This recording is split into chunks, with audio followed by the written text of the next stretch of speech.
If you're in the middle of a PCS right now, or you know one is coming, this series is for you. Because PCS isn't just about boxes and checklists. It's about the waiting, the unknowns, the goodbyes, and starting over in a place that doesn't feel like home yet.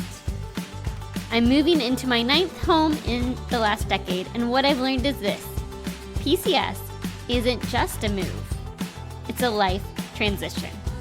So let's walk through it together.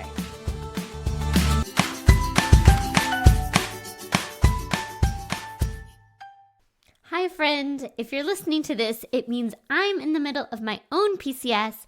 So this summer, we're walking through a PCS survival series together. Last week, we started the logistics piece. What can you do when you know you're getting ready to move, but you don't have orders yet, or you've just gotten orders? Today is part 2 of logistics, where we talk about the actual week of packing and moving and how your stuff gets from point A to point B. So what do you say? Let's unpack this together.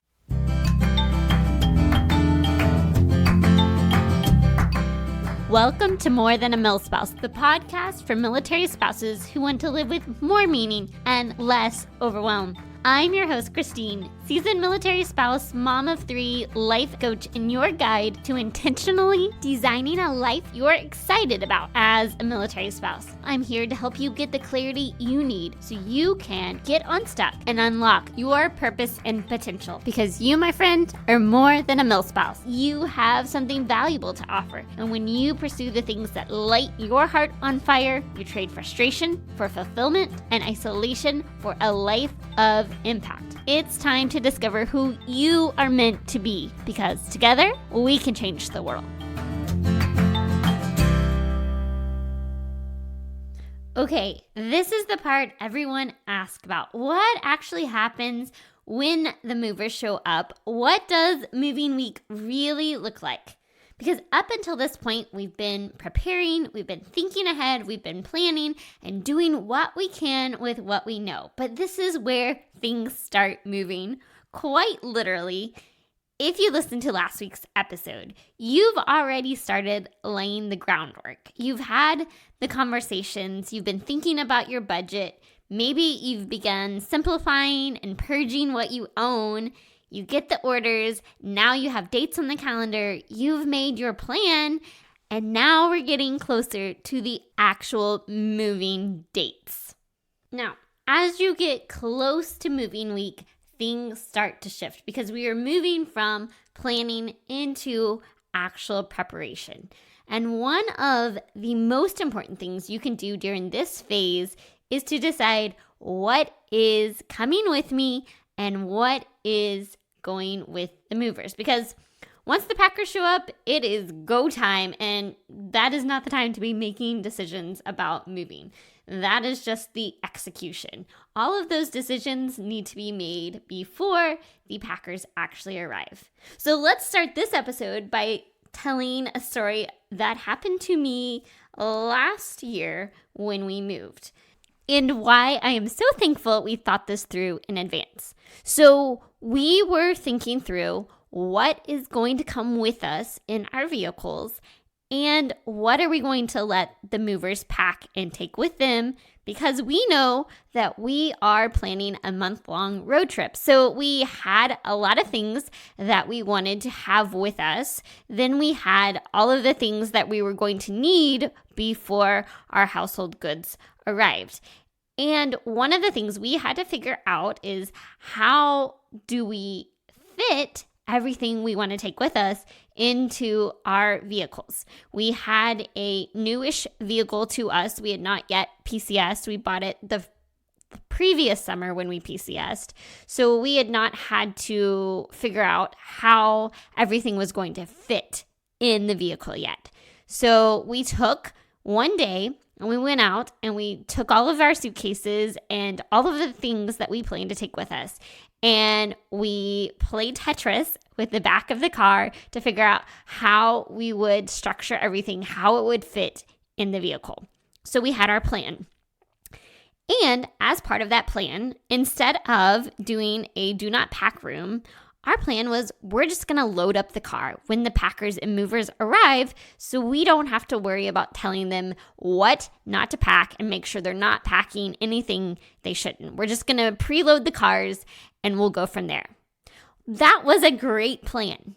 And then what happened? The car needed repairs and it went into the repair shop right before the move and it sat there for 2 whole weeks. We thankfully were able to get the car fixed and ready to go the day before we left on our road trip. We definitely had a moment where we were like, is the car going to be fixed in time for the date we are planning on leaving town? Or are we going to have to completely reorganize and replan our whole road trip?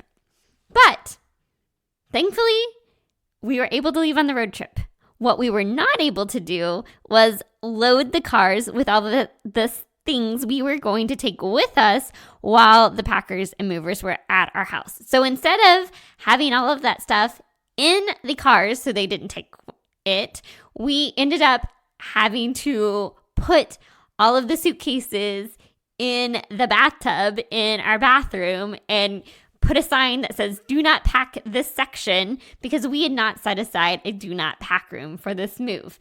So it made things a little more chaotic than we were planning, but thankfully it all worked out in the end and nothing got packed that we were trying to keep with us. So these are things that can happen in the process of packing and moving, but that's really what we're going to be digging into today. What does this actual moving week, moving out of your house look like, and what does it look like on the other end when you receive your household goods? So as we get close to what I call moving week, the first question that needs to be answered is, what do I want to take with me?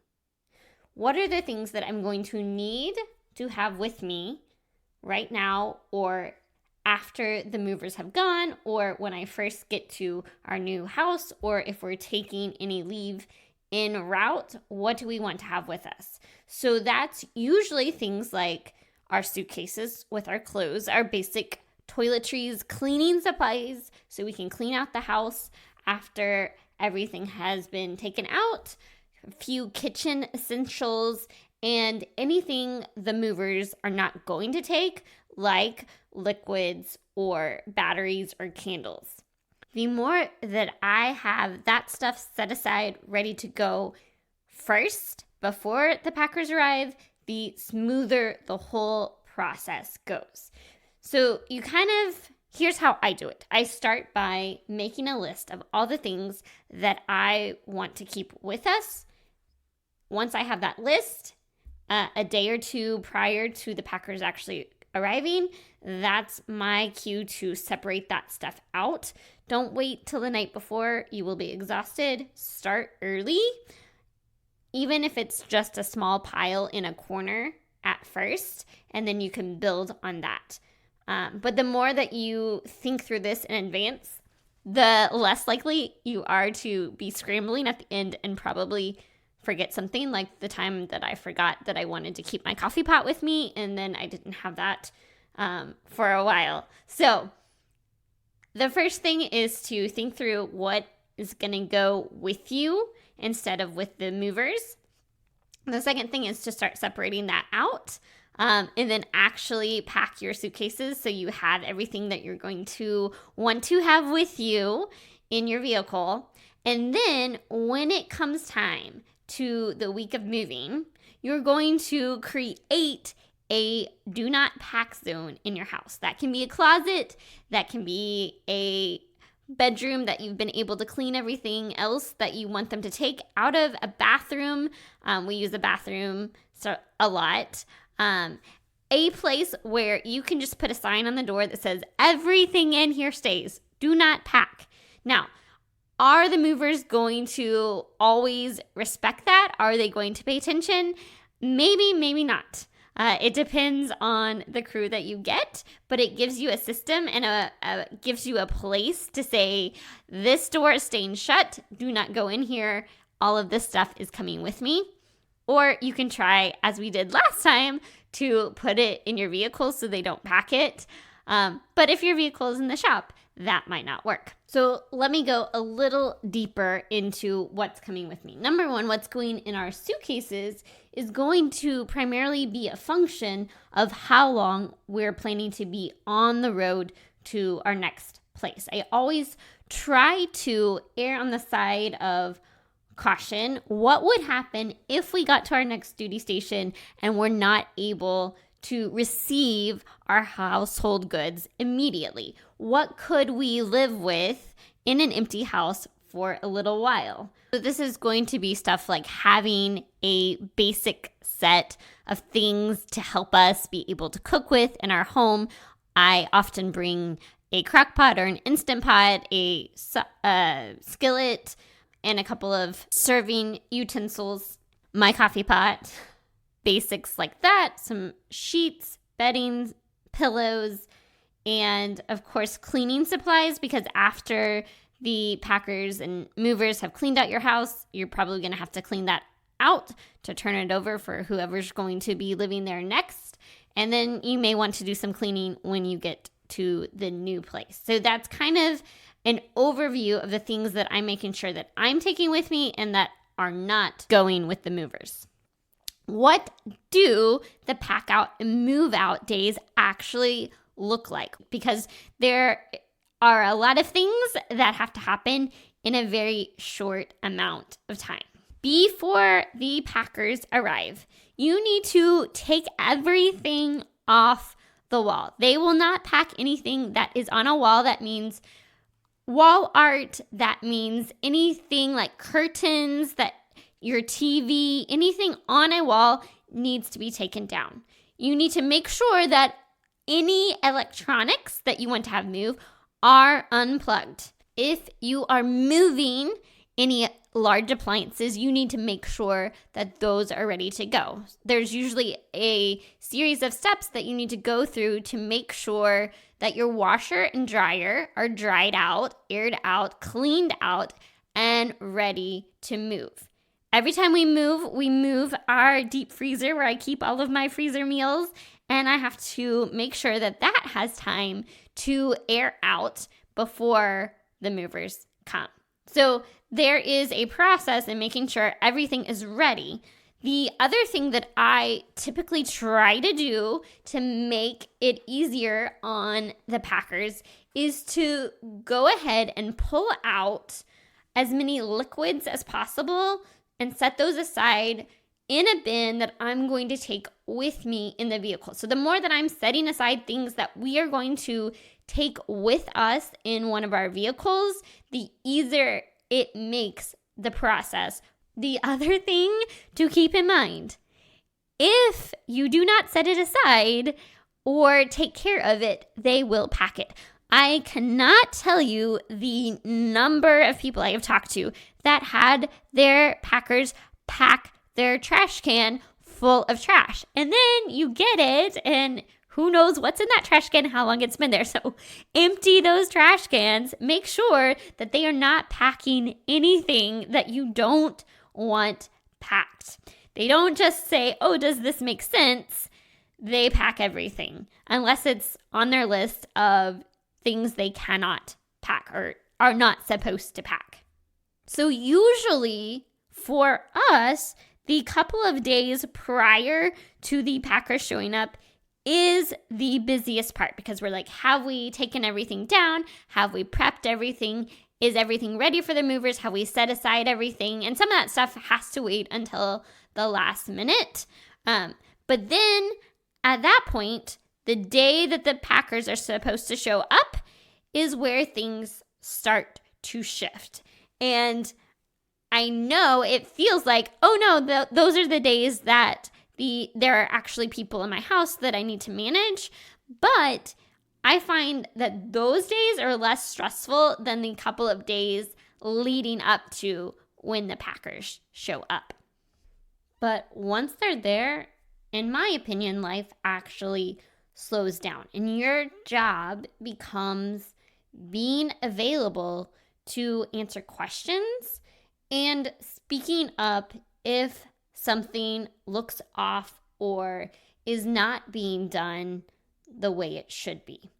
Now, I don't like to micromanage our packers because I want them to feel like I have their trust.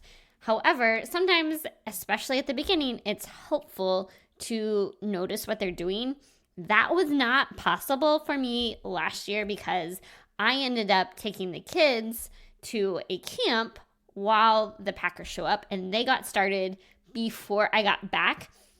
The packing crew that we got was not my favorite because, well, a number of reasons, but they started with the kitchen, which is one of the rooms that an experienced packing crew will save for the end. Usually, if you have a good crew, the last rooms to be packed is they will save packing the sheets on your bed until last. They will save the kitchen for last, and they will save packing up a TV. If you have like a smaller TV, they can save that towards the end.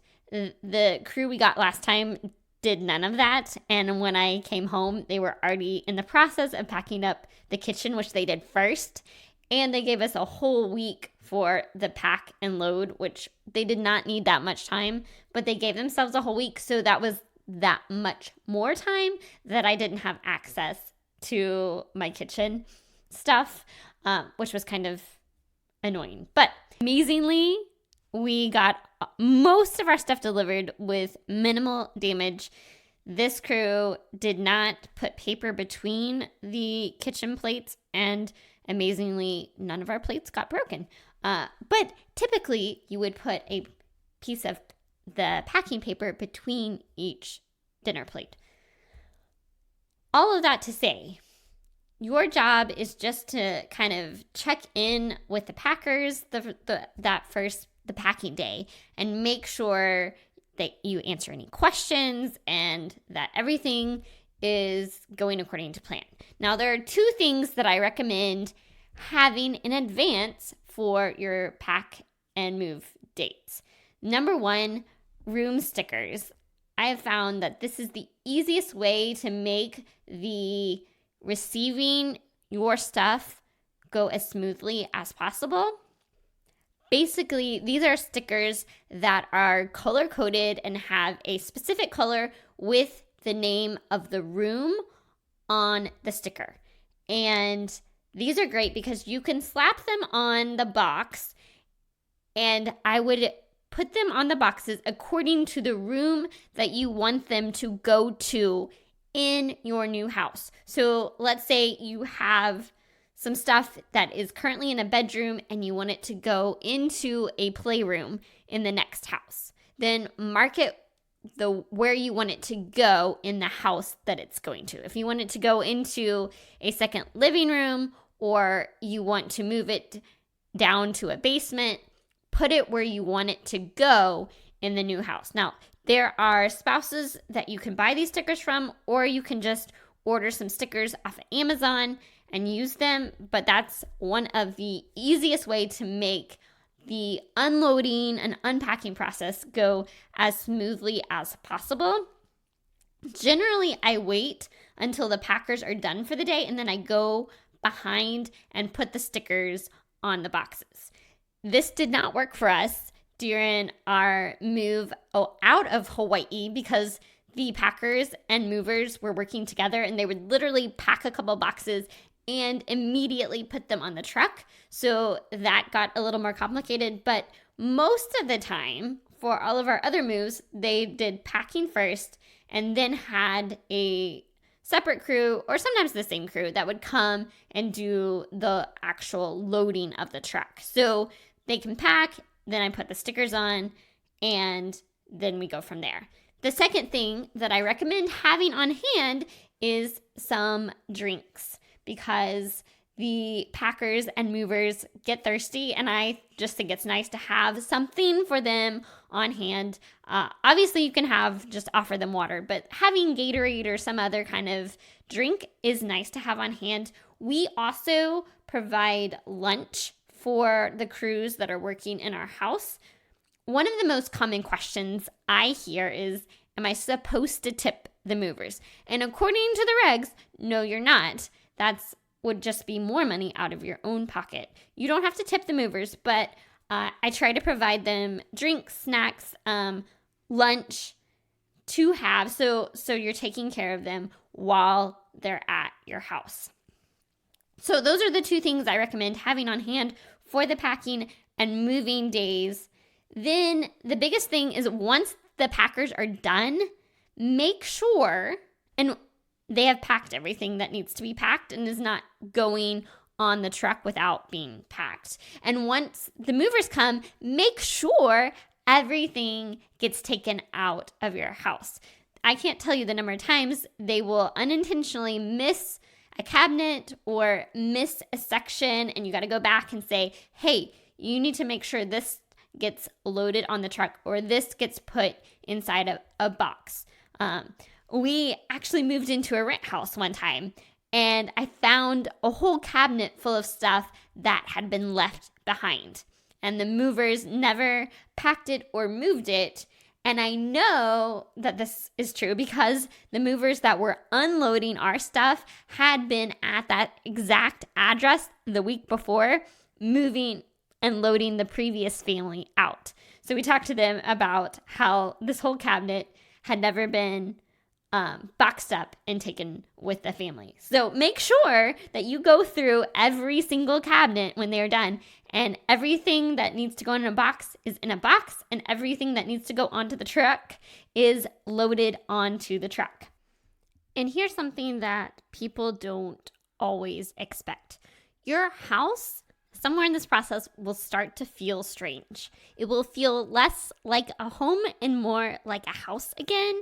It gets empty and echoey, and that's normal. For me, it starts when we start taking everything off the walls, and then it feels a little less like a home. And then there's some time within the packing process, usually around the time that like half my house is packed up, that I'm like, okay, it would be more work to unpack and set this back up again, that it starts to feel less like my home anymore. But that's just something to be expected, to feel those feelings of this is starting to feel less like my home anymore. And then you will have the movers, they will come, they will take all the boxes, you will make sure your house is empty, everything is gone. And then you're in this really weird in-between space where you probably still have some things to do to get moved out. You might be staying in an empty house with air mattresses for a little while, or you might move into a hotel room for a night or so while you're cleaning and finishing up and getting everything ready to turn over. Obviously, this is going to depend on whether you have sold your home or whether you are getting out of a rent house or whether you are moving off base or moving out of a base house. This part doesn't always go smoothly. When we left Hawaii, we couldn't get the temporary furniture picked up until the morning of our inspection. And so we literally had an hour after they were moved the furniture onto the front porch. And then we were frantically trying to clean and sweep all the floors and get everything done in time for the move out inspection. Or one time we'd sold our home and we were moving out and we had not yet finished moving everything onto the loading trucks because they were coming on the day that we closed on our house. And so the new owners showed up as we were still trying to get stuff out of the house. So PCS timing can get a little crazy, but hopefully you've gotten everything moved out. You've gotten the house cleaned out, ready to turn over to whoever's going to live there next. And then what? Well, and then it's time to start the journey to your next location. Some people love to do a vacation on the way to the next duty station. Some people want to get there as quickly as possible so that they can do a door-to-door move and receive their household goods. Obviously, if you're going overseas, that's a little bit of a different process. If you are moving things yourself, that's a little bit different process. But let's fast forward to you have arrived at your new duty station. You have taken ownership of wherever you're going to live, and then it's time to receive your household goods at the new location. Unloading day, in my opinion, is more hands-on than the pack-out days.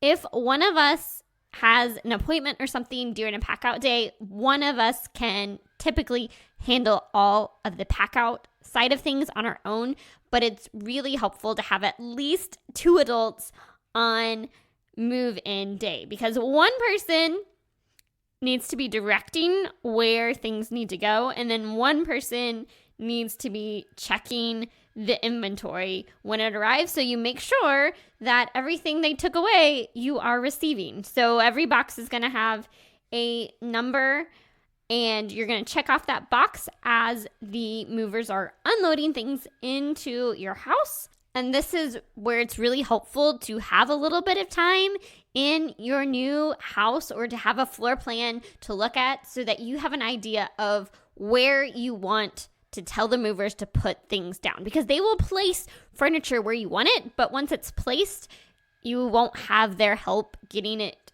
into the right location. So you kind of want to have an idea of where you want all of your furniture to go, what rooms you want your boxes to go into. Like I said, I try to use box labels and then put that on all of the moving boxes so that it is much easier to recognize that color and say, oh, red says kitchen, take that to the kitchen, and try to label it according to where you want those items to go into the new house. So when I think back on all of the PCSs that we've done over the years, there are a few things I wish someone had told me about PCS logistics. Number one, you never know what the movers are going to pack. Sometimes there's a lot of things that they don't want to take, like candles and liquids. Sometimes there are things that you don't want them to take, but they do, like packing trash cans full of trash. So just be mindful of what they are packing. Number two, preparation matters more than perfection. You don't have to have a detailed list of everything in your home, but the more that you go through things ahead of time and make preparations for the packers, the smoother the whole process is going to go.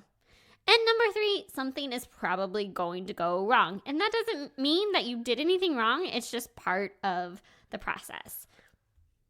And I guess number four, just expect that something's going to not arrive in the same condition it left in. I just kind of go with the flow at this point. I expect that some things are going to get broken or dinged up, and I try not to hold too tightly onto our belongings. Obviously, I have a few things that I love, and I always hope that they arrive in one piece. But for the most part, most of the furniture that we have purchased over the years has been purchased with the idea that it's going to move and it's going to get damaged. Our brand new white couch that we bought for the first time after 15 years of moving around, guess what? 6 months later, we PCS'd and it now has stains on it from the move. That is just what happens in this process. And the more that you can just get to expect that, the less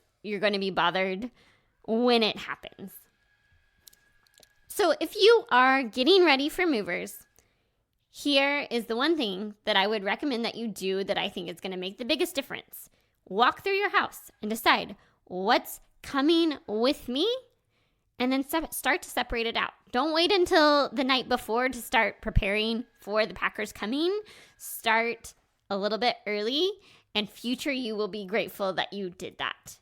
And if you are in the middle of your own PCS season and you're realizing that you would like some more support as you figure out what this life this new phase of life is going to look like for you. If you are struggling through this process, I would love to work with you once we are settled in our new duty station. And if you are interested in that and want to be the first to know when I open up a limited number of coaching spots, join the wait list by clicking on the link in the show notes or by going to milspousemastermind.com. And last but not least, if this part of PCSing feels overwhelming, you're not alone. There are a lot of moving pieces, quite literally, and you don't have to do everything perfectly. You just take it one day, one step, sometimes 1 hour at a time.